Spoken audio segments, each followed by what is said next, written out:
Hello friends, welcome back to my channel. मैं हूं आपकी फ्रेंड वर्षा। आज की इस वीडियो में हम बात करेंगे कुछ बेसिक क्वेश्चंस की, यानी कि आप ये भी कह सकते हैं कि ये कुछ इंट्रोडक्टरी क्वेश्चंस हैं, बहुत बेसिक हैं। आपके एग्जाम में बहुत पूछे जाएंगे इस तरह के क्वेश्चंस, आपको पता होने चाहिए। तो हम उन्हीं क्वेश्चंस को डिस्कस करेंगे। और हाँ, कुछ लोगों का ये भी कहना है कि क्वेश्चंस रिपीट हो रहे हैं। तो देखिए, मेरी ये क्लासेस अक्टूबर से चल रही हैं और आपका इतना कंटेंट नहीं है कि मैं आपको डेली नए नए क्वेश्चंस कराऊं।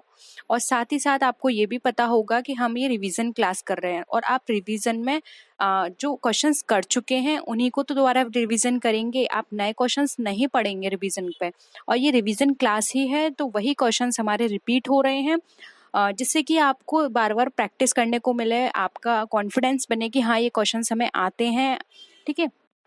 और कुछ स्टूडेंट्स के फिर भी गलत हो रहे हैं, तो यानी कि उनको ज़रूरत है इन क्वेश्चंस की। और अगर आपको ये क्वेश्चंस आते हैं तो प्लीज़ आप अपने अदर सब्जेक्ट पे फोकस करिए, और जिन स्टूडेंट्स को प्रॉब्लम है प्लीज़ उन्हें ये क्वेश्चंस करने दीजिए। ठीक है। तो स्टार्ट करते हैं। आपको वीडियो पसंद आए तो लाइक कीजिए, फ्रेंड्स के साथ शेयर कीजिए, और किसी भी तरह की कोई भी क्वेरी हो तो प्लीज़ ज़रूर बताइएगा। स्टार्ट करते हैं। फर्स्ट है हमारा सीक्रेट रिजर्व में रिजल्ट इन बाय। अब जो सीक्रेट रिजर्व्स होते हैं वो हमारे किससे बनाए जाते हैं? Creating journal reserve, providing excessive depreciation, over valuing of stock, या फिर अंडर वैल्यूएशन ऑफ लाइबिलिटीज। तो ऐसे कौन सा यहाँ पे पॉइंट है जिसके थ्रू हम सीक्रेट रिजर्व को अपने क्रिएट करते हैं, हमें ये बताना है।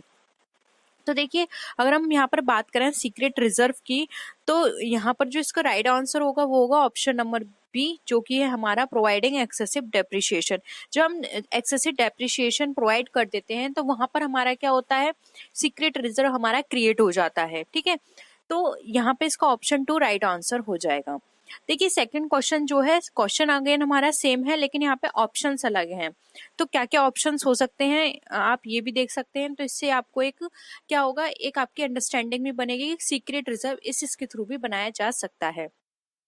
सीक्रेट रिजर्व में रिजल्ट बाय। अब सीक्रेट रिजर्व जो है हम आपको इस ऑप्शंस के अकॉर्डिंग बताने हैं, जैसे कि premium on issue of share, यानी कि जो शेयर इश्यू करने पर जो प्रीमियम उसके साथ होता है उसके बेसिस पर, profit prior to incorporation, dividend equalisation reserve, या फिर reserve created and of profit on the sale of fixed, यानी कि जो भी आरक्षित और निर्धारित बिक्री पर जो लाभ होता है उससे। तो देखिए, यहाँ पे जो ऑप्शंस हैं, इन ऑप्शंस के अकॉर्डिंग जो हमारा आंसर होगा वो होगा ऑप्शन नंबर 3, क्योंकि डिविडेंड इक्वलाइजेशन रिजर्व जो है वो हमारा यहाँ पे पूंजीगत ना मानकर आयगत संचय माना गया है। और इसका मेन पर्पस क्या होता है, डिविडेंड इक्वलाइजेशन फंड का या रिजर्व का, इसका मेन पर्पस होता है बनाने का कि जो भी हमारी जो डिविडेंड है उसकी रेट को प्रॉपर बनाया जा सके। कभी कभी ऐसा होता है कि कंपनी को इनफ प्रॉफिट नहीं होता, तो वो उस समय या उस साल अपने जो शेयर होल्डर्स हैं उनको कहाँ से डिविडेंड देगा। तो और अगर डिविडेंड नहीं देगा तो वहां पे जो इन्वेस्टर्स होंगे वो आगे से इन्वेस्ट नहीं करेंगे, या फिर एक नेगेटिव इमेज बन जाएगी कंपनी की उन इन्वेस्टर्स के माइंड में। तो अपना जो इम्प्रेशन है वो सही बनाए रखने के लिए, कंपनी की इमेज सही बनाए रखने के लिए डिविडेंड इक्वलाइजेशन रिजर्व बनाया जाता है, जिससे कि अगर किसी साल प्रॉफिट ना हो तो इस रिजर्व से वहां पर उनको डिविडेंड दिया जा सके। तो डिविडेंड इक्वलाइजेशन रिजर्व जो है वो हमारा सीक्रेट रिजर्व की तरह काम करता है। नेक्स्ट है, which of the following is a revenue expenditure. अब इसमें से रेवेन्यू एक्सपेंडिचर कौन सा है हमें ये बताना है। Repairs on purchase of second hand assets to put into working condition, यानी कि कोई भी ऐसी रिपेयरिंग कराना जिससे असेट्स जो है वो वर्किंग कंडीशन बनी रहे। प्रिलिमिनरी एक्सपेंसेस कराना, cost of issuing shares and debentures, या फिर legal expenses to defend a suit filed by the competitor. तो हमें बताना है इनमें से कौन सा हमारा रेवेन्यू एक्सपेंडिचर है। तो देखिए, अगर रेवेन्यू एक्सपेंडिचर की बात करें तो व्यवसाय को निरंतर चलाए रखने के लिए क्या करना पड़ता है, हमें आयगत व्यय करना पड़ता है। तो डी के अतिरिक्त अगर हम यहाँ पर बात करें तो बाकी सारे हमारे क्या हैं, हमारे पूंजीगत व्यय हैं। तो यहाँ पर ऑप्शन जो होगा वो हमारा ऑप्शन डी राइट आंसर हो जाएगा। ये option D, legal expenses to defend a suit filed by the competitor. Next question पे आते हैं। In double entry system of book keeping और ट्रांजेक्शन अफेक्ट्स। और डबल एंट्री सिस्टम जो है हमारा बुक कीपिंग का, उसमें ट्रांजेक्शन हमारे इफेक्ट करते हैं कैसे? एक अकाउंट में दो बार दो अकाउंट्स में एक एक ही समय पर one account in two ways, यानी कि एक अकाउंट में दो तरीकों से, या फिर two accounts in two ways each, यानी कि दो अकाउंट में दोनों तरीके से। ठीक है, तो यहाँ पर अगर हम डबल एंट्री सिस्टम भी बात करें तो सबसे पहले हमें ये पता होना चाहिए डबल एंट्री सिस्टम में ट्रांजेक्शन्स किस तरह से होते हैं। तो डबल एंट्री सिस्टम में हमारे जो ट्रांजेक्शन्स होते हैं वो हमारे दोनों साइड होते हैं, यानी कि डेबिट साइड भी और क्रेडिट साइड भी। तो यहाँ पर देखिए जो हमारा राइट आंसर होगा वो यहाँ पे एक अकाउंट इन टू वेज, ये हमारा ऑप्शन यहाँ पे बिल्कुल करेक्ट होगा। तो ऑप्शन 3 यहाँ पे राइट आंसर है, क्योंकि एक अकाउंट में दो जगह एंट्री होती है किसी भी ट्रांजेक्शन की, एक होती है क्रेडिट साइड, एक होती है डेबिट साइड, इसलिए यहाँ पे ऑप्शन सी हमारा राइट आंसर हो जाएगा। The user group of accounting information is, अब जो अकाउंटिंग इन्फॉर्मेशन है उसका यूजर ग्रुप क्या कहलाता है? Owners of the business, managers of the business, potential investor of the business, यानी ऑफ द अबव। तो जो भी हमारा यूजर ग्रुप होता है अकाउंटिंग इन्फॉर्मेशन का, वो हमारा ओनर्स ऑफ बिजनेस भी होता है, मैनेजर ऑफ बिजनेस भी होता है, इन्वेस्टर भी हो सकता है। तो ये सारे ही यहाँ पर जो काम होते हैं ये इसके होते हैं, इसलिए ऑप्शन डी हमारा all of the above right answer हो जाएगा। नेक्स्ट है, नेक्स्ट क्वेश्चन पे आते हैं। The first accounting standard AS1 issued by the institute of chartered accountant of India is, अब जो हमारा अकाउंटिंग स्टैंडर्ड 1 है वो हमारा क्या बताता है? Valuation of inventories, revenue recognition, change of financial position and disclosure of accounting policy. तो 1 जो हमें बताता है वो बताता है disclosure of accounting policies. Option 4 यहाँ पे हमारा राइट आंसर हो जाएगा। नेक्स्ट है accounting in modern age is regarded as, अब जो अकाउंटिंग मॉडर्न एज में है वो हमारा क्या बताता है? तो देखिए हम डायरेक्ट इसके आंसर की बात करें तो ये हमें बताता है all of the above. Recording भी बताता है, लैंग्वेज ऑफ बिजनेस भी बताता है, और ये बिजनेस इंफॉर्मेशन भी। तो ऑप्शन 4 यहाँ पे हमारा right answer. The accounting standard number 2, यानी कि जो अकाउंटिंग स्टैंडर्ड 2 है of the international accounting standard committee, वो हमारा किससे रिलेटेड है? मैंने आपको बताया था कि इन अकाउंटिंग स्टैंडर्ड के सिर्फ और सिर्फ आप ये देख लीजिए कि ये किससे रिलेटेड है, इससे अंदर आपको पढ़ने की जरूरत नहीं है, क्योंकि आपके एग्जाम में बहुत बेसिक क्वेश्चंस आते हैं। ठीक है, तो आपको दो याद रखना है अकाउंटिंग स्टैंडर्ड किससे रिलेटेड है। Valuation of presentation of inventory, depreciation accounting, information to be disclosed and none of the above. तो देखिए दो की यहाँ पर अगर हम बात करें तो ये हमारा अकाउंटिंग स्टैंडर्ड 2 जो है वो हमारा यहाँ पे इसका राइट आंसर हो जाएगा A, valuation and presentation of inventory से। डेप्रिसिएशन की बात करें तो डेप्रिसिएशन हमारा अकाउंटिंग स्टैंडर्ड 6 से रिलेटेड है, एंड हमारा जो इंफॉर्मेशन टू बी डिस्क्लोज्ड है ये अकाउंटिंग स्टैंडर्ड 1 है। Disclosure of accounting policies, 2 inventory, 3 cash flow statement, 4 contingency event, 5 prior period, 6 depreciation. ठीक है, तो इस तरह से पूरे हैं 22 या 21 तक हैं। तो आप इनको बस याद कर लीजिए कि ये किससे किससे रिलेटेड है, बस इसके अंदर आपको पढ़ने की जरूरत नहीं है। नेक्स्ट हम बात करते हैं the chartered accountant act was enacted in the year, जो चार्टर्ड अकाउंटेंट एक्ट है ये हमारा कब आया था? 1951, 55, 59 या फिर 49 में। तो चार्टर्ड अकाउंटेंट एक्ट जो है वो हमारा आया था 1949 में। तो ऑप्शन 4 यहाँ पे हमारा राइट आंसर है।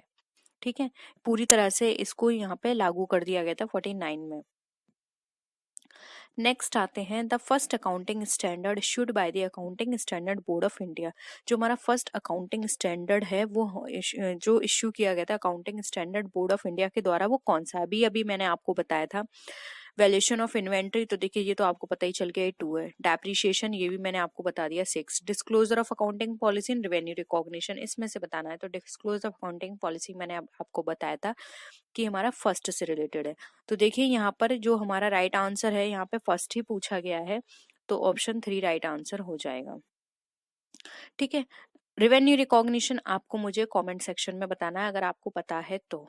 ठीक है, देखिए नहीं तो आप सीरियल वाइज इसको ऐसे रिकॉल कर सकते हैं। First disclosure of accounting policy, 2 inventory, 3 cash flow statement, 4 contingency event, 5 prior period, 6 depreciation, 7 construction, 8 research and development, 9 revenue recognition. ठीक है, तो ये 9 क्या हो गया? Revenue recognition. ठीक है, नेक्स्ट आते हैं goods withdrawn by the proprietor from business for his personal use will be credited to. अब एक प्रोप्राइटर है, अपने पर्सनल यूज के लिए बिजनेस से विड्रॉ करता है, तो वो उसमें वहां पर क्रेडिट कौन सी आइटम की जाएगी या फिर कौन सा अकाउंट किया जाएगा? Sales account, purchase account, suppliers account या फिर स्टॉक अकाउंट? तो यहाँ पर बात की जा रही है उसके विड्रॉल से रिलेटेड है। तो देखिए, जो स्टॉक अकाउंट है, यानी कि जो विड्रॉल करेगा वो उसके पास कभी ना कभी स्टॉक में रखा रहा होगा, वो वही उसको क्या करेगा, वहां से पर्सनल यूज के लिए निकालेगा, इसलिए स्टॉक अकाउंट किया जाएगा। परचेज नहीं कर सकती क्योंकि हमें नहीं पता जो स्टॉक वो निकाल रहा है या फिर जो पर्सनल यूज के लिए निकाल रहा है वो परचेज से निकाल रहा है। सेल्स भी नहीं आ सकता क्योंकि सेल्स अकाउंट तब आएगा जब वो कुछ सेल से रिलेटेड कोई ट्रांजेक्शन करेगा। सप्लायर्स भी नहीं हो सकता। स्टॉक इसलिए होगा क्योंकि वो कुछ माल उसके बिजनेस में रखा हुआ है एज अ स्टॉक, वो वहां से अपने पर्सनल यूज के लिए निकाल रहा है। ठीक है, तो यहाँ पे 4 हमारा राइट आंसर हो जाएगा। नेक्स्ट क्वेश्चन पे आते हैं, which of the following is not a function of accounting. अब आपको इसमें से बताना है कौन सा अकाउंटिंग का फंक्शन नहीं है। Keeping systematic record, protecting properties of business, maximising the results, meeting legal requirements. तो देखिए यहाँ पर अगर हम बात करें तो एक अकाउंटिंग का काम क्या होता है, जो भी ट्रांजेक्शन्स हो रहे हैं उनको रिकॉर्ड करके रखना, जो भी बिजनेस की प्रॉपर्टीज हैं प्रोटेक्ट करना, लीगल रिक्वायरमेंट्स के अकॉर्डिंग सारे काम करना। लेकिन क्या काम नहीं होता, जो भी रिजल्ट्स हैं उसको मैक्सिमाइज करना इसका काम नहीं होता। इसका काम होता है अकाउंटिंग का सिर्फ रिकॉर्ड करना, सिस्टमेटिक वे में रिकॉर्ड करना, उनका मेंटेनेंस देखना सिस्टमेटिक तरीके से हो रहे हैं या नहीं, जो भी रूल्स प्रोवाइड किए हैं उस रूल के अकॉर्डिंग उनका रिकॉर्ड करना, और जो भी प्रॉपर्टीज है या फिर जो भी लीगल रिक्वायरमेंट्स हैं उन सबको फॉलो करना। ठीक है, तो यहाँ पे ऑप्शन 3 जो है वो इसका काम नहीं है, इसलिए यहाँ पे ऑप्शन 3 हमारा राइट आंसर हो जाएगा। नेक्स्ट क्वेश्चन पे आते हैं, which one of the following does not constitute are current liability. अब इसमें से कौन सा हमारा करंट लाइबिलिटी का गठन नहीं है? Bills payable, contingent liability, trade creditors या इंटरेस्ट आउटस्टैंडिंग ऑन डिवेंचर्स। तो देखिए, करंट लाइबिलिटी जो होती है वो लाइबिलिटी होती है जो कि आपको 1 साल के अंदर पे ऑफ करना होता है, और करंट लाइबिलिटी का मतलब ही यही है कि कम से कम, यानी कि बहुत कम टाइम पीरियड होता है उसके अंदर आपको इसका पेमेंट करना है। तो देखिए, बिल्स पेबल ये होते हैं हमारे 1 ईयर के, 1 ईयर तक के। ट्रेड क्रेडिटर्स ये भी हमारे करंट लाइबिलिटी का पार्ट है, इनकी टाइम पीरियड भी 1 ईयर से कम का होता है। इंटरेस्ट आउटस्टैंडिंग ऑन डिवेंचर्स, इसका भी टाइम पीरियड हमारा 1 ईयर से कम का होता है। अब यहाँ पे जो ज्यादा है वो है कंटिजेंट लाइबिलिटी, इसका टाइम पीरियड ज्यादा होता है, आकस्मिक होती है। ठीक है, तो यहाँ पे ऑप्शन 2 हमारा राइट आंसर हो जाएगा, कंटिजेंट लाइबिलिटी, क्योंकि इसका हमें कोई पता नहीं होता कि ये लाइबिलिटी हमारी है भी या नहीं भी। तो हम कैसे कह सकते हैं कि ये 1 साल की है? हो सकता है फ्यूचर में हो जाए, हो सकता है नहीं हो। ठीक है, तो इसके लिए हम कोई भी टाइम पीरियड नहीं बता के चल सकते कि ये 1 साल का है, 2 साल का है, कितने साल का है, जबकि इनका टाइम पीरियड हम सबको पता है कि ये 1 साल के अंदर तक के हैं। ठीक है, तो ऑप्शन 2 जो है वो हमारा राइट आंसर हो जाएगा। दुर्लभता का विज्ञान है, यह कथन है, यानी इकोनॉमिक्स ऐसी साइंस है, रेयरिटी की साइंस है, ये स्टेटमेंट किसने दिया है? J.M. Keynes, Marshall, Robbins, J.K. Mehta. तो बताइए फ्रेंड्स, क्या होगा इसका राइट आंसर? इसका जो राइट आंसर है वो है ऑप्शन सी, रॉबिन्स। रॉबिन्स ने कहा था कि अर्थशास्त्र दुर्लभता का विज्ञान है। नेक्स्ट क्वेश्चन है, वेल्थ ऑफ नेशंस नामक पुस्तक का लेखक कौन था? फ्रेंड्स, बहुत ही इंपॉर्टेंट क्वेश्चन है, बहुत पूछी जाती है ये एग्जाम में। ऑप्शंस हैं J.R. हिक्स। फ्रेंड्स, यहाँ पे ये हिंदी का यहाँ पर मिस हो गया है वर्ड, तो आप इंग्लिश में देख लीजिए, J.R. Hicks, Marshall, Adam Smith, P.L. Samuelson. तो बताइए फ्रेंड्स, क्या होगा इसका राइट आंसर? इसका जो राइट आंसर है वो है option C, Adam Smith. Adam Smith ने बुक लिखी थी वेल्थ ऑफ नेशन, जो कि बहुत ही फेमस बुक थी। नेक्स्ट क्वेश्चन है, अर्थशास्त्र का जनक माना जाता है, यानी कि इकोनॉमिक्स का फादर किसे कहा जाता है? रिकार्डो, कौटिल्य, एडम स्मिथ या मार्शल? तो बताइए फ्रेंड्स, क्या होगा इसका राइट आंसर? अगेन इसका राइट आंसर है सी, जो कि है एडम स्मिथ। एडम स्मिथ को फादर ऑफ इकोनॉमिक्स भी कहा जाता है। नेक्स्ट क्वेश्चन है, एडम स्मिथ की पुस्तक का नाम क्या है? अर्थशास्त्र के सिद्धांत, economic survey of welfare, wealth of nation या फिर इकोनॉमिक्स ऑफ इंडस्ट्री? फ्रेंड्स, इस तरह से भी क्वेश्चन आता है, तो हमने इसलिए इसको इंक्लूड किया है। तो इसका राइट आंसर है सी, जो कि है wealth of nation. Next question है, अर्थशास्त्र की पुस्तक के लेखक का नाम है? J.R. Hicks, Marshall, Adam Smith या कौटिल्य? फ्रेंड्स राइट आंसर है डी, कौटिल्य, जो कि बहुत ही फेमस बुक है। अर्थशास्त्र किसने लिखी थी? वो थे कौटिल्य। नेक्स्ट क्वेश्चन है, किसी वस्तु के उपभोग में 1 इकाई की वृद्धि होने पर कुल उपयोगिता में होने वाली वृद्धि को कहते हैं। तो फ्रेंड्स अगर किसी भी वस्तु में अगर हम उसको उपभोग करते हैं तो 1 इकाई की वृद्धि होने पर हमारी जो कुल उपयोगिता होती है उसमें भी हमारे इंक्रीजमेंट होता है, तो उसको क्या बोलते हैं? कुल उपयोगिता, सीमांत यानी मार्जिनल यूटिलिटी, एवरेज यूटिलिटी या नन ऑफ द अबव? तो फ्रेंड्स अगर हम किसी भी प्रोडक्ट को यूज करते हैं, किसी भी कमोडिटी को हम कंज्यूम करते हैं, तो जब हम उस कमोडिटी को कंज्यूम करने के बाद एक एक्स्ट्रा कमोडिटी को यूज करते हैं, एक एक्स्ट्रा यूनिट को यूज करते हैं, तो टोटल यूटिलिटी के बाद टोटल यूटिलिटी जो हमें मिलती है उसमें भी जब इन्हेंसमेंट होता है तो वो इन्हेंसमेंट हमारा कहलाता है मार्जिनल यूटिलिटी। इसलिए ऑप्शन बी इसका करेक्ट आंसर है। नेक्स्ट क्वेश्चन है, सामान्य उपभोग में वृद्धि होने पर सीमांत उपयोगिता यानी क्या होगा? सीमांत उपयोगिता में फर्क क्या पड़ेगा? इंक्रीज होगी, डिक्रीज होगी, अनचेंज्ड होगी, या फिर वो प्रारंभ में तो घटेगी लेकिन बाद में क्या होगा? वो बढ़ती चली जाएगी। तो बताइए फ्रेंड्स क्या होगा? इसका राइट आंसर है बी, जो कि है घटती है। जब हम सामान्य उपयोग में कोई किसी भी चीज को वृद्धि करते हैं, यानी कि कोई प्रोडक्ट है, हम उसको कंज्यूम कर रहे हैं, 1 यूनिट हमने कंज्यूम की, हमें पूरी टोटल यूटिलिटी उसकी मिल गई। सेकंड कंज्यूम की, फिर भी हमें टोटल यूटिलिटी मिल गई। लेकिन जैसे हमने थर्ड यूनिट उसकी कंज्यूम करी, तो हमारी जो उसकी यूटिलिटी थी वो हमें थोड़ी कम मिली, क्योंकि अब क्या था, हमारा जो कंजम्पशन लेवल है वो पीक पॉइंट पे पहुंच गया है। और जब हमारा कंजम्पशन लेवल यानी जो हमारा सेटिस्फेक्शन है पीक पॉइंट पे पहुंच जाता है, उसके बाद अगर हम किसी एक्स्ट्रा यूनिट या फिर एडिशनल यूनिट को कंज्यूम करते हैं तो वहां पर हमारा जो मार्जिनल यूटिलिटी जो होती है वो डिक्रीज में चली जाती है। तो इसका राइट आंसर है बी।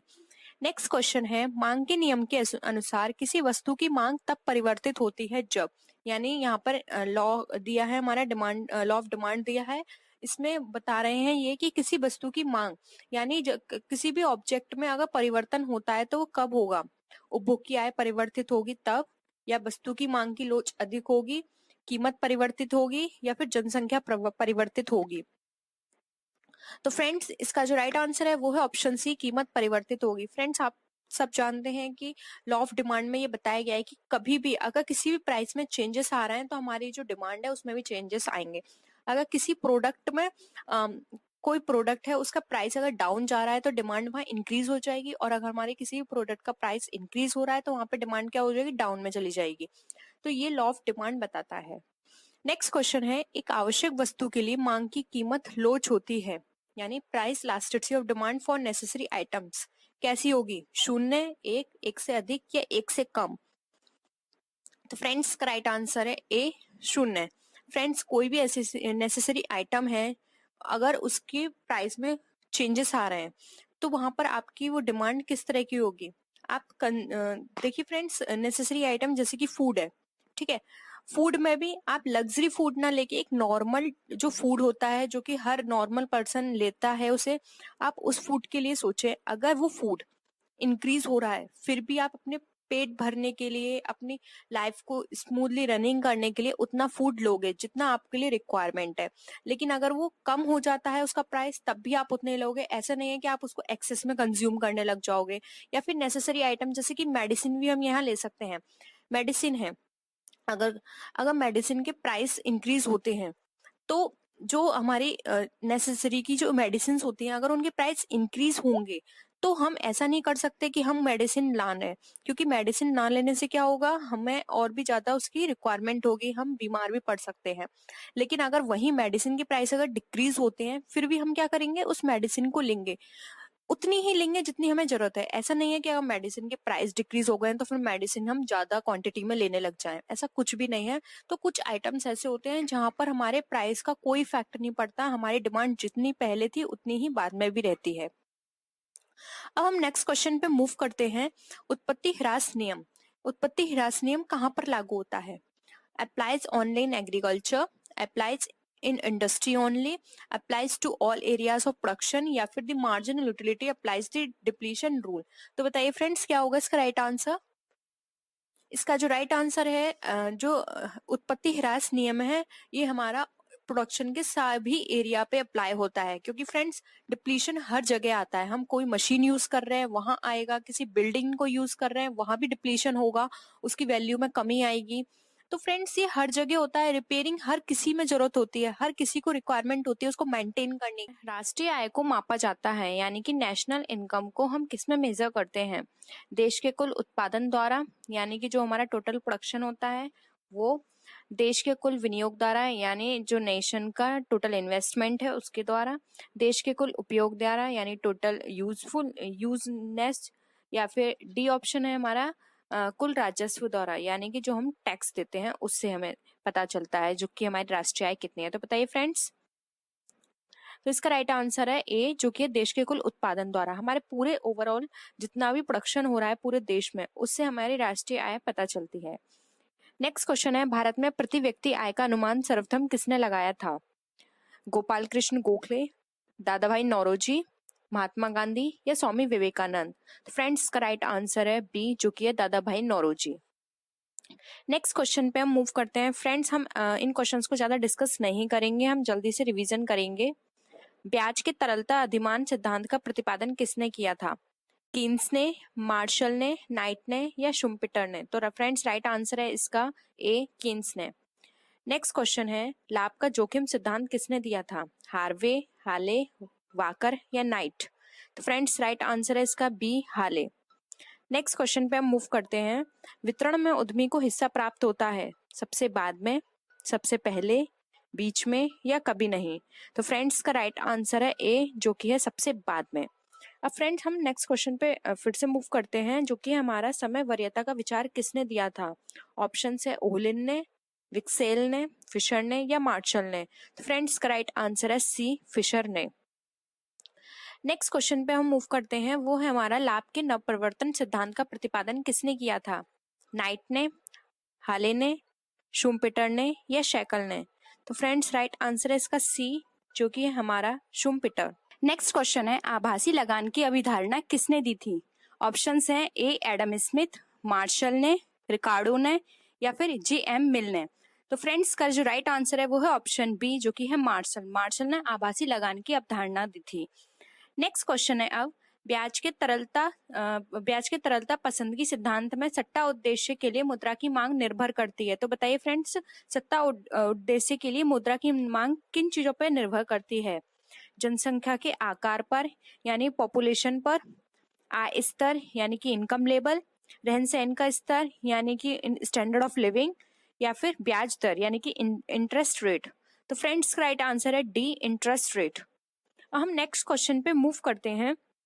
नेक्स्ट क्वेश्चन है हमारा, वस्तु विभेद किस बाजार में पाया जाता है? वस्तु विभेद का मतलब यहाँ पर यह है कि कोई भी डिफरेंस आना, किसी प्रोडक्ट में डिफरेंस आना, वो किस मार्केट में पाया जाता है? पूर्ण प्रतियोगिता, एकाधिकार, अपूर्ण प्रतियोगिता या इनमें से कोई नहीं? तो फ्रेंड्स का जो राइट आंसर है वो है ऑप्शन सी, जो कि है अपूर्ण प्रतियोगिता। नेक्स्ट क्वेश्चन है, दो पक्षों के मध्य होने वाले ऐच्छिक, वैधानिक एवं पारस्परिक धन के हस्तांतरण को ही विनिमय कहते हैं। यह परिभाषा दी है। तो फ्रेंड्स यह परिभाषा दी है, ऑप्शंस है जेविन्स ने, मार्शल ने, स्मिथ ने या फिर हिक्स ने? तो इसका जो राइट आंसर है वो है ऑप्शन बी, जो कि है मार्शल ने। नेक्स्ट क्वेश्चन है, किसी शहर में दूध मंडी उदाहरण है? ऑप्शंस हैं स्थानीय बाजार का, बी स्थानीय प्रतियोगी बाजार का, सी है स्थानीय प्रतियोगी अल्पकालीन बाजार का, या डी है स्थानीय प्रतियोगी अल्पकालीन विशिष्ट बाजार का? तो फ्रेंड्स का जो राइट आंसर है वो है ऑप्शन डी, स्थानीय प्रतियोगी अल्पकालीन विशिष्ट बाजार का उदाहरण है अगर किसी भी शहर में दूध मंडी होती है तो। नेक्स्ट क्वेश्चन है, स्थिर व परिवर्तनशील लागतों के बीच अंतर बताइए। तो स्थिर यानी फिक्स्ड, परिवर्तनशील यानी कि जो फ्लक्चुएशंस होते रहते हैं, उन दोनों के बीच अंतर क्या है?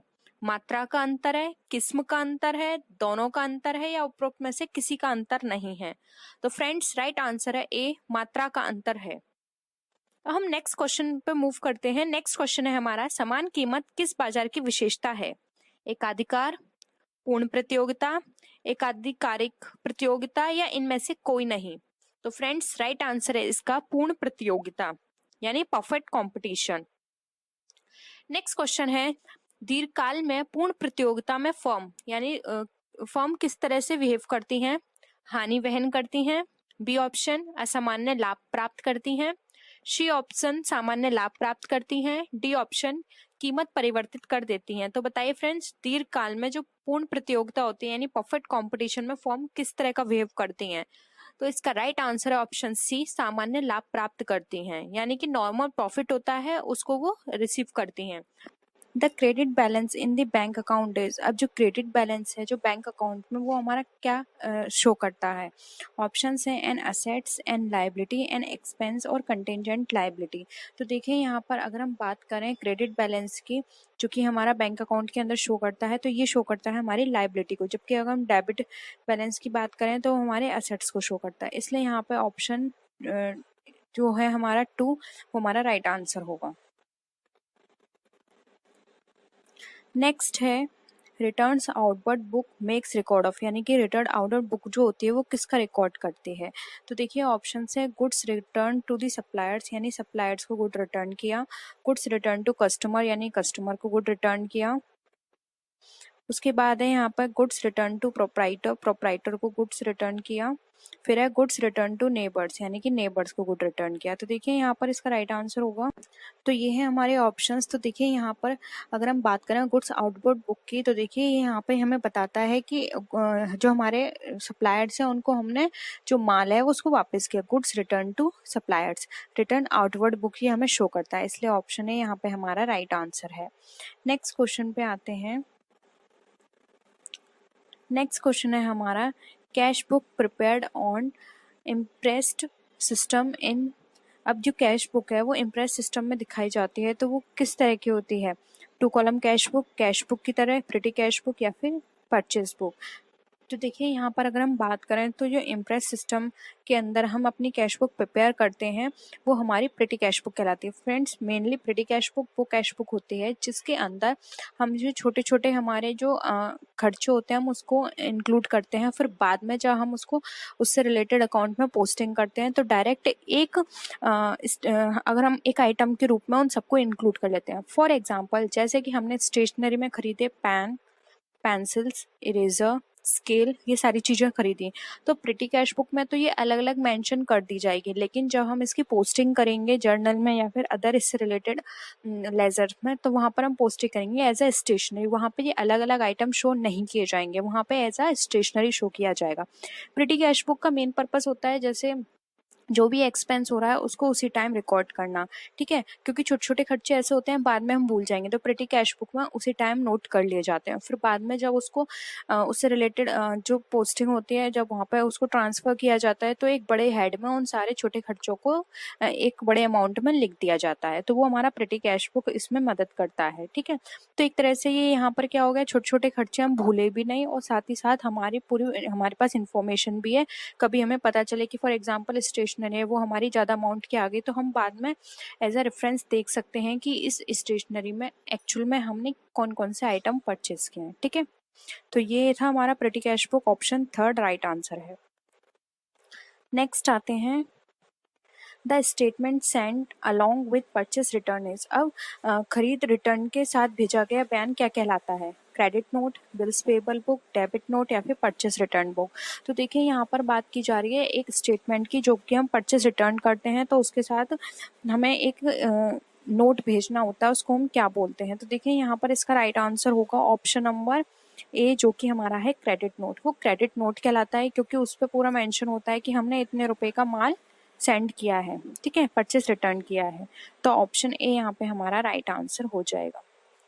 बिल पेबल बुक में जो भी हम बिल पे करते हैं उसके बारे में मेंशन होता है, तो ये नहीं होगा। डेबिट नोट हमारा जब भी हम किसी भी तरह का कोई भी सेल्स रिटर्न चीज़ होती है तब हम लिखते हैं, और परचेस रिटर्न बुक हमारी परचेस रिटर्न से रिलेटेड होता है, लेकिन वो कोई स्टेटमेंट नहीं होता, स्टेटमेंट में सिर्फ क्रेडिट नोट आएगा, ठीक है। नेक्स्ट आते हैं bank reconciliation statement is prepared by, अब जो बैंक रिकन्सिलेशन स्टेटमेंट होता है ये क्वेश्चन फ्रेंड्स बहुत पूछा जाता है, बहुत सिंपल है, customer, bank, reserve bank of India या फिर इधर बी और सी। तो फ्रेंड्स जो बैंक रिकन्सिलेशन या फिर जिसको आप शॉर्ट में बोलते हो BRS, ये प्रिपेयर किया जाता है कस्टमर ऑफ द बैंक, ठीक है।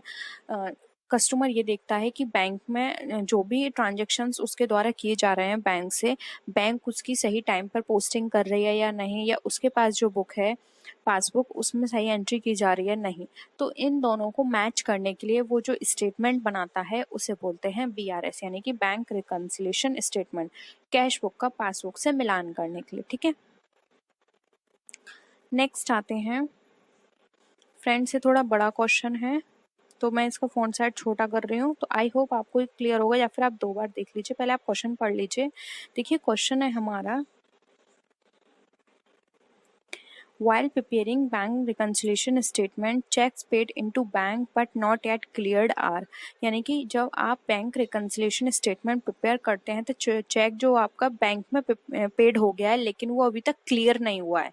हिंदी में भी देख लीजिए, बैंक सुलह बयान तैयार करते समय बैंक में भुगतान किए गए चेक भुगतान तो कर दिए हैं आपने, लेकिन अभी तक वो क्लियर नहीं हुआ है, यानी कि वहां पर सबमिट नहीं हुए एक तरह से बैंक के द्वारा।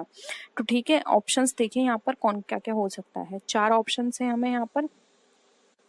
देखिए, added to balance as per cash book to arrive at the balance as per passbook, या फिर deducted to the balance as per cash book to arrive at the balance as per passbook. फिर है divided in the balance as per cash book to arrive at the passbook, और multiplied to the balances as per cash book to arrive at the balance as per the passbook. अब friends यहाँ पर आप देखिए, यहाँ पर इन्होंने 4 options आपको प्रोवाइड किए हैं। ठीक है, तो देखिए 4 ऑप्शंस के अकॉर्डिंग आपने एक चीज देखी होगी, जब भी हम BRS बनाते हैं तो या तो वहां पर हम चीजें ऐड करते हैं या लेस करते हैं, जबकि यहाँ पर क्या है, मल्टीप्लाई। तो ये कट गया ऑप्शन। यहाँ में डिवाइड का ऑप्शन दे रखा है तो ये कट गया, क्योंकि ना ही हम कोई भी स्टेटमेंट, कोई भी एंट्री होती है उसको डिवाइड करते हैं, ना ही मल्टीप्लाई, सिर्फ ऐड करते हैं या फिर लेस करते हैं कोई भी आइटम। तो अब हमें ऑप्शन ए या 2 में से देखना है। तो देखिए यहाँ पर ये था कि जो चेक है वो बैंक में दे दिया गया है लेकिन वो क्लियर नहीं हुआ है। तो इसका मतलब क्या है कि आपने तो उसको ऐड कर लिया होगा कि अब हमारे अकाउंट में इतने रुपए हो गए, लेकिन सच में तो अभी वो क्लियर हुआ नहीं है, तो अकाउंट में तो अभी इतने रुपए हुए नहीं, तो आपको क्या करना पड़ेगा, डिडक्ट करना पड़ेगा। तो यहाँ पे देखिए ऑप्शन 2 राइट आंसर होगा, deduct to the balance as per cash book और arrive at the balance as per passbook. ठीक है, तो ये आपका ऑप्शन करेक्ट होगा, ऑप्शन 2। आई होप ये भी ऑप्शन आपको क्लियर हुआ होगा। नेक्स्ट आते हैं errors which affect one account can be. अब हमें ऐसे एरर्स बताने हैं जो सिर्फ एक अकाउंट को इफेक्ट करते हैं। तो ऑप्शंस देख लीजिए, errors of omission, error of principle, error of posting, या फिर एरर ऑफ कमीशन। तो देखिए यहाँ पर ये बात कर रहे हैं एक अकाउंट को इफेक्ट करे। तो देखिए फ्रेंड्स, अगर एरर ऑफ ओमिशन होगा तो ये एक अकाउंट से रिलेटेड नहीं है, प्रिंसिपल डबल अकाउंट से रिलेटेड होता है, कमीशन भी नहीं होगा। एरर ऑफ पोस्टिंग हमारे एक अकाउंट से रिलेटेड हो सकता है कि हमने एक अकाउंट में पोस्टिंग नहीं की है। ठीक है, तो यहाँ पे ऑप्शन 3 जो है वो इसका राइट आंसर हो जाएगा। पोस्टिंग से रिलेटेड चीजें हमारी वन अकाउंट में इफेक्ट करेंगी, जबकि प्रिंसिपल दोनों पर बेस्ड होगा, ओमिशन भी दोनों पर बेस्ड होगा, और कमीशन भी हमारे दोनों साइड बेस्ड होगा। इसलिए ऑप्शन 3 यहाँ पर हमारा राइट आंसर है। नेक्स्ट आते हैं errors of carry forward from one year to another year effect, यानी कि एक वर्ष से दूसरे वर्ष तक आगे ले जाने की त्रुटियां क्या कहलाती हैं। पर्सनल अकाउंट से होती हैं, रियल अकाउंट से, नॉमिनल अकाउंट से, या फिर both personal and real account से। तो देखिए यहाँ पर errors of carry forward from 1 year to, अब देखिए 1 ईयर से 2nd ईयर में हम क्या ले जाते हैं, बैलेंस शीट। तो आपको देखिए घुमाकर ये क्वेश्चन आपसे कर लिया गया है, एक तरह से आपको ये बताना है कि बैलेंस शीट में कौन कौन सी चीजें जाती हैं। ठीक है, तो फ्रेंड्स यहाँ पर अगर हम बात करें तो देखिए यहाँ पर एक साल से दूसरे साल में फॉरवर्ड की बात कर रहे हैं। ठीक है, इसका मैंने आपको एक हिंट दे दिया है, इसका आंसर आपको खुद बताना है। ठीक है, मैंने आपको हिंट दे दिया है। Debenture application account is in the form of, अब डिवेंचर एप्लीकेशन अकाउंट के रूप में है, किस अकाउंट के रूप में है, करंट अकाउंट के रूप में है, नॉमिनल अकाउंट यानी कि नाम मात्र खाते के रूप में है, पर्सनल अकाउंट यानी कि व्यक्तिगत खाता, और रियल अकाउंट यानी कि रियल अकाउंट के रूप में है। तो फ्रेंड्स, अगर हम डिवेंचर एप्लीकेशन की बात करें तो डिवेंचर एप्लीकेशन अकाउंट जो होता है वो हमारा एक तरह से पर्सनल अकाउंट के फॉर्म में होता है, इसलिए ऑप्शन सी यहाँ पे हमारा राइट आंसर हो जाएगा, व्यक्तिगत खाता। नेक्स्ट क्वेश्चन पे आते हैं, the form of a discount on issue of debenture is in the nature of, अब जो डिस्काउंट डिवेंचर कोई भी इश्यू किया जा रहा है डिस्काउंट के फॉर्म में, यानी कि हम डिस्काउंट पे डिवेंचर को इश्यू कर रहे हैं, तो वो किस नेचर का होगा, डेफर्ड रेवेन्यू एक्सपेंडिचर यानी कि आस्थगित राजस्व, कैपिटल लॉस यानी कि पूंजीगत हानि, रेवेन्यू लॉस यानी कि राजस्व हानि, नन ऑफ द अबव यानी कि उपरोक्त में से कोई नहीं। तो फ्रेंड जब हम डिवेंचर इशू करते हैं किसी भी तरह के डिस्काउंट पर, तो देखिए यहाँ पर इसका राइट आंसर होगा वो एक तरह का हमारे लिए कैपिटल लॉस होता है, क्योंकि डिवेंचर्स हमारे कैपिटल नेचर का होता है और उस पर लॉस हमारा कैपिटल लॉस है। ठीक है, तो ऑप्शन बी यहाँ पे हमारा क्या हो जाएगा, राइट आंसर हो जाएगा। तो on balance sheet accruals, notes payable and accounts payable are listed under which category, यानी कि फ्रेंड्स बैलेंस शीट में प्रतिवन, नोट पेबल्स और देय खाता किस श्रेणी के अंतर्गत सूचीबद्ध होते हैं। तो फ्रेंड्स देखिए, एक्रूअल्स, नोट पेबल, अकाउंट पेबल की बात करें तो ये सब क्या है, हमारे लिए करंट लाइबिलिटीज हैं। ठीक है, तो इस ऑप्शंस देखिए, current liabilities, accumulated liability, non current liability और एक्रूड लाइबिलिटीज हमें दे रखा है, जबकि अभी मैंने बताया कि सारे ऑप्शंस किसके हैं, करंट लाइबिलिटीज का बताते हैं, जिनकी जो टाइम पीरियड होता है, मैच्योरिटी वैल्यू टाइम होता है, वो होता है हमारा लेस देन 1 ईयर। ठीक है, तो करंट लाइबिलिटीज का भी क्या टाइम पीरियड होता है, लेस देन 1 ईयर, इसलिए ऑप्शन ए यहाँ पे हमारा राइट आंसर हो जाएगा। नेक्स्ट क्वेश्चन पे आते हैं। Inventories, cash and equivalents and accounts receivable are listed as, यानी कि फ्रेंड्स हमें बताना है अब ये सारी चीज़ें जो हैं प्राप्य सूची और समकक्ष और इन्वेंट्री किस सूची में आते हैं। तो देखिए, इन्वेंट्री, कैश और कैश इक्विवेलेंट ये सब क्या है, इनकी टाइम पीरियड कितना होता है मैच्योरिटी का, लेस देन 1 ईयर। लेकिन ये सब क्या है, इन्वेंट्रीज हो गई, कैश हो गई, ये हमारे लिए एसेट्स हैं। ठीक है, तो देखिए यहाँ पे ऑप्शंस हमें दे रखा है, क्या है, earnings on income statement, payments on income statement, assets on balance sheet या फिर liabilities on the balance sheet. तो देखिए फ्रेंड्स, ये सारे हमारे असेट्स की तरफ बता रहे हैं, तो ऑप्शन सी राइट आंसर होगा। ये लिस्ट किए जाते हैं assets on the balance sheet, और अगर हम इसको फर्दर क्लासीफाई करें तो असेट्स के अंदर भी फ्रेंड्स ये हमारे क्या होते हैं, अगर हम बात करें तो ये हमारे करंट असेट्स का पार्ट होंगे। ठीक है, नेक्स्ट है salaries and wages employees are recorded in which account are called। और salaries and wages employees जो होते हैं वो किस में अकाउंट्स के अंदर रिकॉर्ड किए जाते हैं, उसको क्या कहा जाता है। हिंदी में आप क्वेश्चन देख लीजिए, वेतन एंड वेतन कर्मचारियों को दर्ज किया जाता है जिस जो खाते कहलाते हैं। Accruals account, accrued expenses, zero liabilities या फिर बोथ ए एंड बी। तो देखिए यहाँ पर अगर हम बात करें सैलरीज एंड वेजेस की, तो देखिए ये एक्रूअल अकाउंट्स में भी आते हैं और एक्रूड एक्सपेंसेस में भी आते हैं। तो यहाँ पे ऑप्शन डी हमारा राइट आंसर हो जाएगा, both A and B. Next आते हैं, in the situation of bankruptcy a stock which is recorded above common stock and below that accounts is, यानी कि फ्रेंड्स बैंक्रप्सी की सिचुएशन में एक स्टॉक जो होता है वो ज़्यादा रिकॉर्ड किया जाता है। ठीक है, कॉमन स्टॉक से, और बिलो डैट अब वो क्या कहलाएगा हमारा। देखिए हिंदी में देख लीजिए, दिवालियापन की स्थिति में जो एक स्टॉक जो सामान्य स्टॉक से ऊपर और ऋण खाते में दिखाया जाता है, नीचे दर्ज किया जाता है, उसे क्या कहते हैं, preferred stock, debt liabilities, common liabilities या फिर हाइब्रिड स्टॉक। तो देखिए यहाँ पर अगर हम बात करें तो देखिए इसका राइट आंसर होगा ऑप्शन नंबर यहाँ पे ए, उसको बोलते हैं प्रेफर्ड स्टॉक। यानी कि फ्रेंड्स एक ऐसा स्टॉक है जो कि कॉमन स्टॉक से तो हम नीचे रखते हैं। ठीक है, लेकिन जो डेट स्टॉक होता है हम उससे क्या करते हैं,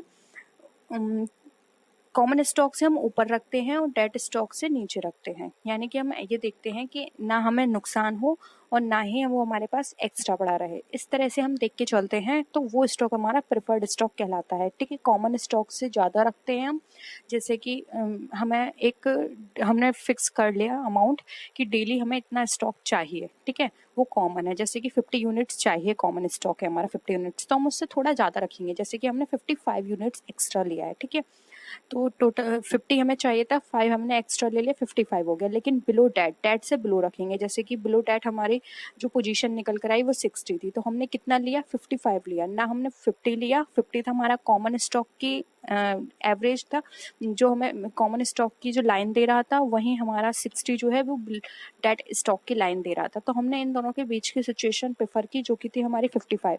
अब वो 55 की जो वैल्यू है वो हमारी बताती है प्रेफर्ड स्टॉक को, इसलिए ऑप्शन ए यहाँ पे हमारा राइट आंसर हो जाएगा।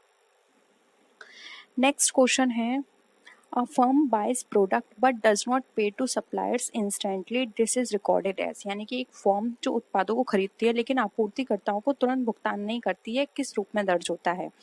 Accounts receivable, accounts payable, accumulated liabilities या फिर करंट लायबिलिटीज। तो फ्रेंड्स यहाँ पर देखिए, अगर एक फर्म प्रोडक्ट को परचेस करती है लेकिन वो इंस्टेंटली उसको सप्लाई नहीं करती है, तो ये हमारे अकाउंट पेबल का पार्ट आ जाता है। ठीक है, तो ऑप्शन बी यहाँ पे हमारा राइट आंसर है, क्योंकि आपको उसको पेबल करना है। नेक्स्ट है, in the balance sheet the total of common stock and retained earnings are examined as, यानी कि एक बैलेंस शीट में एक सामान्य स्टॉक और प्रतिधारित कमाई की कुल के रूप में जांच की जाती है। कैसे? कॉमन इक्विटी से, ड्यू इक्विटी से, प्रेफर्ड इक्विटी से, या फिर कॉमन परपेचुइटी से। तो देखिए यहाँ पर अगर हम बात करें, स्टेटमेंट की बात की जा रही है, इनकम स्टेटमेंट की, जिसमें हम बैलेंस शीट की बात की जा रही है, जिसके अंदर हम यहाँ देख रहे हैं कि जो कॉमन स्टॉक और रिटेन अर्निंग्स है वो हम एग्जामिन कर रहे हैं। तो वो फ्रेंड्स एग्जामिन की जाती है कॉमन इक्विटी की तरह से। ठीक है, तो यहाँ पे ऑप्शन ए हमारा राइट आंसर हो जाएगा। नेक्स्ट क्वेश्चन है, in the income statement the process of recording inventory that gives a lower cost of the commodity sold is categorised as, यानी कि आय विवरण में बेची गई वस्तु की कम लागत देने वाली इन्वेंट्री को रिकॉर्ड करने की प्रक्रिया को श्रेणीबद्ध बताना है हमें। तो उसको हम क्या बोलते हैं? First out receivable, last in first out, last out receivable, या फिर फर्स्ट इन फर्स्ट आउट। तो देखिए फ्रेंड्स, अगर हम इनकम स्टेटमेंट के अकॉर्डिंग अगर हम कोई ऐसी प्रोसेस अपनाएं जिसके अंदर जो हमारी कॉस्ट है वो लो निकल कर आए, और हम अपने कमोडिटी को सेल करें तो लो कॉस्ट हो, तो उसको हम क्या बोलते हैं?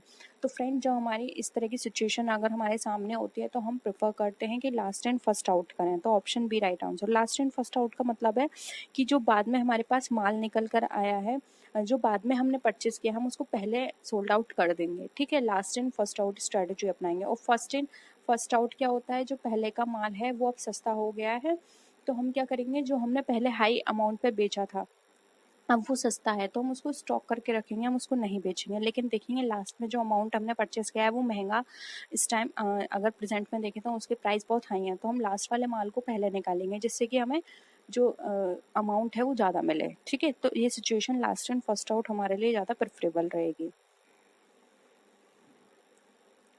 नेक्स्ट है, financial securities which can be changed into cash to their book value price are categorised as, यानी कि फाइनेंशियल सिक्योरिटीज़ की बात करें जिसके में हमारी चेंज होती है कैश में, और उनकी बैक वैल्यू जो प्राइस की जाती है उसको हम किस तरह से कैटेगराइज करते हैं, यानी कि वित्तीय प्रतिभूतियों को नगद में बदलकर उनके बुक वैल्यू के रूप में वर्गीकृत किया जाता है, उनको क्या बोलते हैं? Short term investment, inventories, long term investment, या फिर कैश इक्विवेलेंट।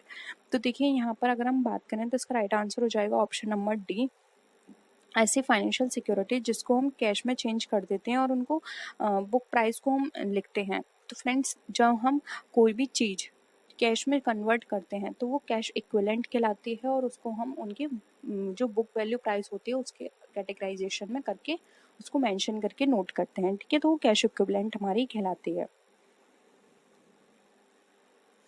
नेक्स्ट है, earnings that have a cumulative amount and are not paid to stockholder as a dividend is known as, यानी कि ऐसी अर्निंग जो कि क्यूमुलेटिव अमाउंट में आती है और वो पेड नहीं की जाती स्टॉक होल्डर्स को एज अ डिविडेंड, हम उसको क्या कहते हैं? तो अब हिंदी में देख लेते हैं, ऐसी आय जो संचयी राशि होती है और लाभांश के रूप में शेयर धारक को भुगतान नहीं की जाती, वो क्या कहलाती हैं? Common earnings, preferred earning, non paid earning, या फिर रिटेन्ड अर्निंग्स।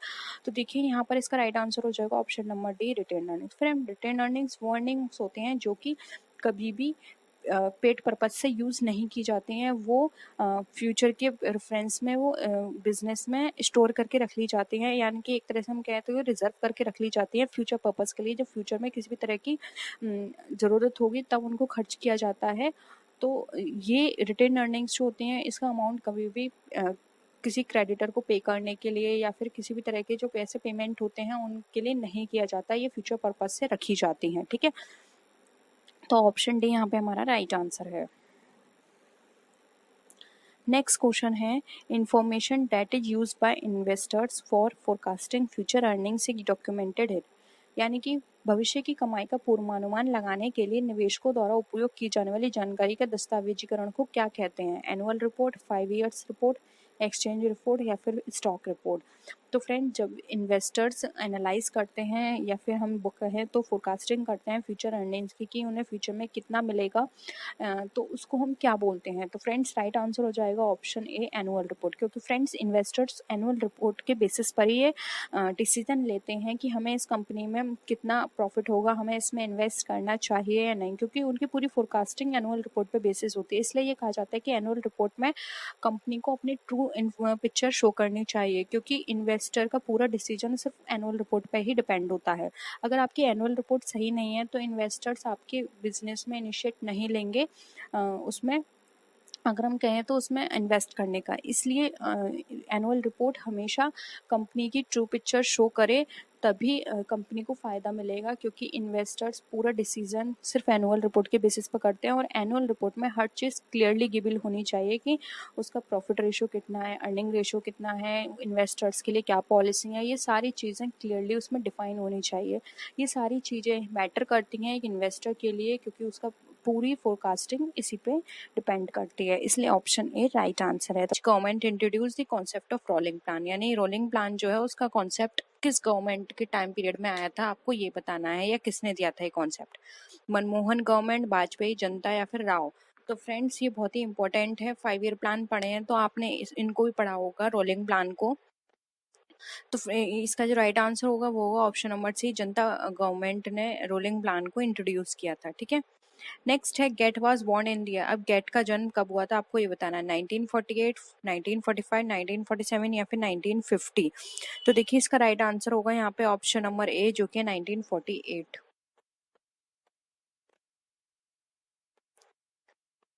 नेक्स्ट है what was the predecessor of WTO, यानी कि वर्ल्ड ट्रेड ऑर्गेनाइजेशन जो उसका प्रेडिसेसर या फिर ये कहें उससे पहले जो ऑर्गेनाइजेशन थी उसका नाम क्या था। गेट, आईएमएफ, एडीबी या फिर नन ऑफ द अबव। तो फ्रेंड्स, राइट आंसर है ए, गेट था उसका नाम, जिसको बोलते हैं general agreement on trade and tariffs. इसमें कुछ प्रॉब्लम्स थी, मतलब जो भी यहाँ पे ट्रेडिंग की जाती थी, जो आपस में कंट्रीज थी वो आपस में ट्रेड करती थी, तो किसी कंट्री के लिए कोई पॉलिसी लगाई जाती थी और कुछ कंट्रीज के लिए कोई और, यानी कि हर सबके लिए, सब कंट्रीज के लिए अलग अलग नॉर्म्स थी, अलग अलग कंडीशंस थी। तो इससे ना जो वीक कंट्रीज होती थी उनको प्रॉब्लम होती थी। तो इन सब चीज़ों को रिमूव करने के लिए डब्ल्यूटीओ आया। डब्ल्यूटीओ में चीज़ को लिबरल किया गया और हेल्दी एनवायरनमेंट क्रिएट किया गया, सारी चीज़ों में ट्रांसपेरेंसी रखी गई, और एक वहाँ पे प्रोसीजर कहें या फिर हम ये कह सकते हैं नॉर्म्स बनाए गए, जिसके बेस पर कंट्रीज को ट्रेड करने में आसानी हुई। ठीक है। तो यहाँ पे जो गेट जो है वो प्रीडिसेसर है डब्ल्यूटीओ का। नेक्स्ट है in which year WTO was formulated. अब डब्ल्यूटीओ कब इस्टेब्लिश किया गया था, 1995, 1948, 1991 या 1998। Right answer option number A, 1995 में डब्ल्यूटीओ को फॉर्मुलेट किया गया था। नेक्स्ट आते हैं FEMA was passed in the year. अब फेमा जो है फॉरेन एक्सचेंज मैनेजमेंट एक्ट, ये कब पास हुआ था, 1999, 1989, 2000 या फिर 1997। तो फ्रेंड्स, का राइट आंसर है यहाँ पे ऑप्शन नंबर ए, 1999। एक और चीज़ याद रख लीजिए, फेमा को रिप्लेस कर दिया गया किससे, इसको रिप्लेस किया गया फेरा से। ठीक है। नेक्स्ट है dash refers to the regulation of credit for specific purpose और ब्रांचेस ऑफ इकोनॉमिक एक्टिविटी, यानी कि ऐसी कौन सी चीज़ है जो कि हमारे स्पेसिफिक पर्पस के क्रेडिट के लिए रेगुलेट की जाती है, रेगुलेशन का काम करती है और इकोनॉमिक एक्टिविटी की ब्रांचेस में भी ये हेल्प करती है। यानी कि हम एक तरह से बात करें तो जो भी हमारे स्पेसिफिक पर्पस हैं या उनकी जो ब्रांचेस हैं उनके क्रेडिट का रेगुलेशन करना किसका काम होता है, credit control, selective control, bank control या फिर नन ऑफ दीज। तो देखिए, यहाँ पे स्पेसिफिक पर्पस की बात की जा रही है, तो यानी स्पेसिफिक पर्पस है तो सेलेक्टिव कंट्रोल होगा, किसी पर्टिकुलर चीज़ के लिए जब हम कोई कंट्रोल करते हैं तो सेलेक्टिव कंट्रोल बोलते हैं। इसलिए यहाँ पे ऑप्शन बी राइट आंसर होगा, स्पेसिफिक पर्पस के लिए किया जा रहा है तो यहाँ पे राइट है सेलेक्टिव कंट्रोल। नेक्स्ट है सेज स्टैंड्स फॉर। अब सेज जो है वो उससे क्या कहा जाता है, special economic zone, special export zone, specially backward zone या फिर नन। तो फ्रेंड, राइट आंसर है ऑप्शन नंबर, यहाँ पे अगर हम बात करें तो इसका राइट आंसर हो जाएगा ऑप्शन नंबर ए, जो कि हमारा स्पेशल इकोनॉमिक जोन।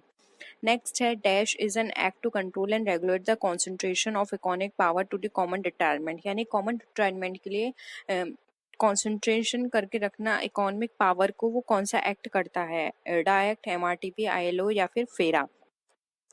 तो फ्रेंड्स अगर हम बात करें इकोनॉमिक पावर को कंसंट्रेट करने की और रेगुलेट करने की, तो ये काम था एमआरटीपी का।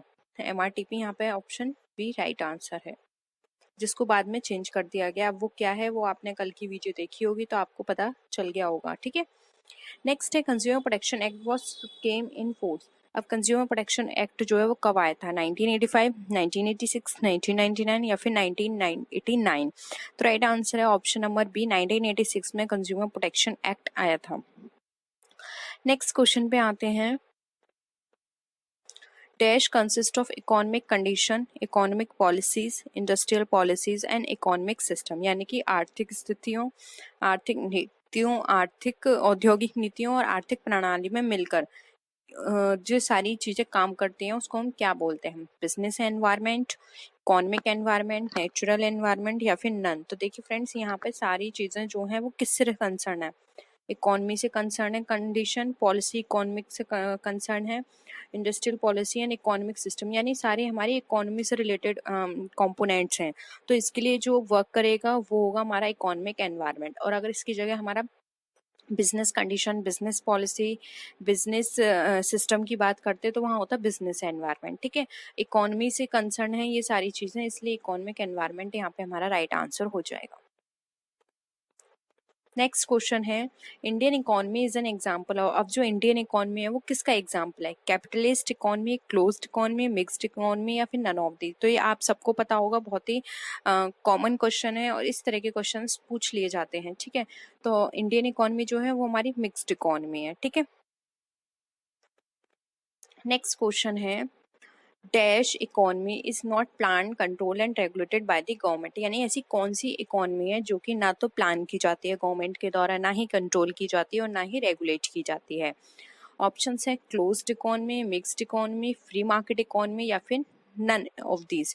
तो फ्रेंड्स देखिए यहाँ पर अगर हम इसकी राइट आंसर की बात करें तो देखिए क्लोज्ड इकोनॉमी का मतलब तो यहाँ है कि फुल्ली गवर्नमेंट का कंट्रोल है, ठीक है। वहीं मिक्स्ड की बात करें तो मिक्स्ड में क्या होता है, थोड़ा गवर्नमेंट का कंट्रोल होता है और थोड़ा प्राइवेटाइजेशन होता है, यानी कि उनको प्राइवेटाइज कर दिए जाते हैं कुछ सेक्टर्स। जबकि फ्री मार्केट इकोनॉमी में क्या है, सब कुछ ओपन है, गवर्नमेंट का कोई भी कंट्रोल नहीं है, यहाँ पर सारी चीज प्राइवेटाइजेशन में दी हुई है, ठीक है। तो यहाँ पे ऑप्शन सी राइट आंसर हो जाएगा, क्योंकि यहाँ पे कुछ भी चीज गवर्नमेंट द्वारा नहीं की जा रही है, इसलिए ऑप्शन सी यहाँ पे राइट आंसर है, फ्री मार्केट इकोनॉमी है वो, ठीक है।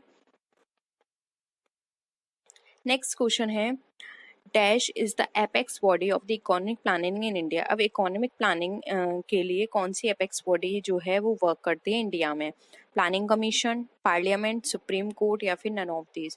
तो देखिए प्लानिंग कमीशन की बात करें, वो प्लान इकोनॉमिक प्लानिंग की बात करें तो वहाँ पे इसका राइट आंसर हो जाएगा प्लानिंग कमीशन, ऑप्शन ए यहाँ पे राइट आंसर है। नेक्स्ट क्वेश्चन है, ग्लोबलाइजेशन रिफर्स टू। अब जो ग्लोबलाइजेशन होता है वो हमें क्या बताता है? A more integrated and interdependent world, lower income worldwide, less foreign trade and investment या फिर ग्लोबल वार्मिंग? तो देखिए फ्रेंड्स यहाँ पर अगर हम ग्लोबलाइजेशन की बात करें तो देखिए यहाँ पर अगर हम देखते हैं ऑप्शंस, ग्लोबल वार्मिंग ग्लोबलाइजेशन से बिल्कुल नहीं होता, less foreign trade and investment less नहीं होता बल्कि मोर फॉरेन ट्रेड एंड इन्वेस्टमेंट होता है, lower income and world wide की भी बात यहाँ पे नहीं होती है। यहाँ पे तो अगर हम ज़्यादा से ज़्यादा दूसरी कंट्रीज के साथ डील करेंगे तो हमारी इनकम क्या होगी, हाई होगी, लो नहीं होगी।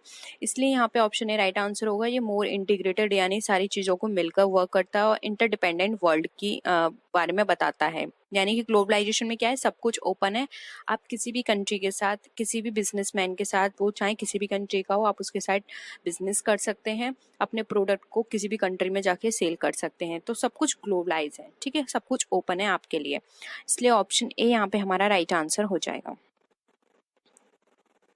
नेक्स्ट क्वेश्चन पे आते हैं, globalisation is beneficial for firms because, यानी कि ग्लोबलाइजेशन जो है वो किसके लिए बेनिफिशियल है, हमें ये बताना है। It protects them against foreign competition, ये हमें फॉरेन कंपटीशन से प्रोटेक्ट करता है। It cushions them from the effects of events in other country, ये हमारी जो भी अदर कंट्रीज में इफेक्ट, जो भी इवेंट्स के इफेक्ट्स होते हैं उससे हमें बचाता है। It opens up new market opportunity, ये हमारे लिए ओपन कर देता है न्यू मार्केट अपॉर्चुनिटीज़ को। It increases the risk and uncertainty of operating in globalised world economy, ये हमारे लिए रिस्क को इंक्रीज करता है और अनसर्टेनिटी को भी बढ़ाता है। तो देखिए अगर हम ग्लोबलाइजेशन के बेनिफिशियल की बात करें तो यहाँ पे इसका राइट आंसर हो जाएगा option number C, it opens up new market opportunity. अब ग्लोबलाइजेशन से क्या होता है, हमारे लिए नए मार्केट ओपन हो जाते हैं। अब हम अपना प्रोडक्ट ज़्यादा से ज़्यादा कंट्रियों में सेल कर सकते हैं, जिससे कि ज़्यादा प्रॉफिट अर्न कर सकते हैं। क्योंकि जहाँ अगर हम अपने प्रोडक्ट को दूसरी कंट्री में सेल करेंगे तो वहाँ पर हम अपने जो एक्स्ट्रा हमने एक्सपेंसेस किए हैं उसको लगा के हम अपना जो नो प्रॉफिट है उसको इंक्रीज करके वहाँ सेल कर सकते हैं। तो इससे क्या होगा, हमारी सेल भी इंक्रीज होगी, हमारा प्रॉफिट भी इंक्रीज होगा। तो ये हमारे लिए एक न्यू मार्केट अपॉर्चुनिटी की तरह वर्क करता है। इससे हमारे हमको एक नया मार्केट मिल जाता है अपने प्रोडक्ट को सेल करने का। इसलिए यहाँ पे ऑप्शन सी राइट आंसर हो जाएगा। तो फ्रेंड्स आज के लिए इतना ही। आई होप आपको क्वेश्चंस आज के पसंद आए होंगे। वीडियो पसंद आई तो वीडियो को लाइक कीजिए, फ्रेंड्स के साथ शेयर कीजिए। किसी भी तरह की कोई भी क्वेरी हो तो आप कमेंट सेक्शन में पूछ सकते हैं। आप मुझे मेरे सोशल मीडिया पे फॉलो कीजिए और नेक्स्ट वीडियो में फिर मिलते हैं आपसे और भी अच्छी वीडियोस के साथ। तब तक के लिए टेक केयर, बाय बाय।